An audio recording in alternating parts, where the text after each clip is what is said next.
ایک شخص نے سوال کیا تھا کہ ہم قرآن مجید کو کیسے سمجھیں اس کے معنی مطالب کو.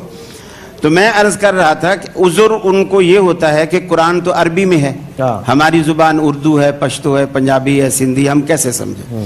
تو میں نے ایک چھوٹی سی مثال دی تھی کہ جیسے ایک شخص کا بیٹا سعودی عرب کمانے گیا, وہ پہلے تو کچھ فون وون کرتا رہا, پھر 6-7 مہینے سے فون بھی نہیں آئے, چٹھی بھی نہیں آئی, میسج کچھ بھی نہیں.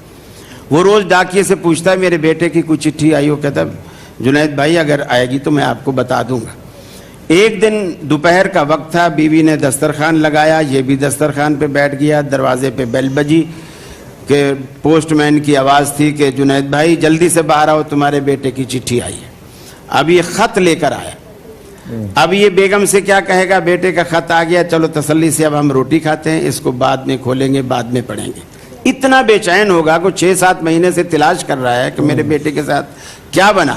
اب وہ فوراً اس خط کو کھولے گا, خط کو کھولے گا. خط کھولا تو وہ خط اس بچے نے, چونکہ اتنے عرصے سے سعودیہ میں تھا, وہ عربی میں لکھا ہوا تھا.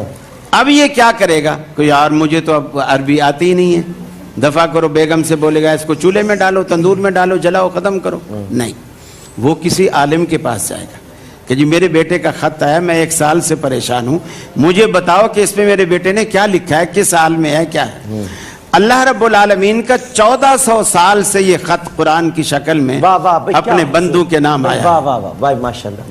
بیٹے سے چونکہ محبت ہے, ہم عالم سے پڑھوا کر اس کو سمجھ رہے ہیں, اور اللہ سے ہمارا کوئی رشتہ اور تعلق ہی نہیں ہے کہ 1400 سال سے اس کی چٹھی آئی اور انتظار کر رہی ہے کہ کوئی مجھے سمجھنے والا اور پڑھنے والا مجھے ملے. قاری صاحب اللہ آپ کو خوش رکھے. آمین. اللہ آپ کو بھی خوش رکھے. بہت خوبصورت انداز میں سمجھایا. اللہ آپ کو بھی خوش رکھے.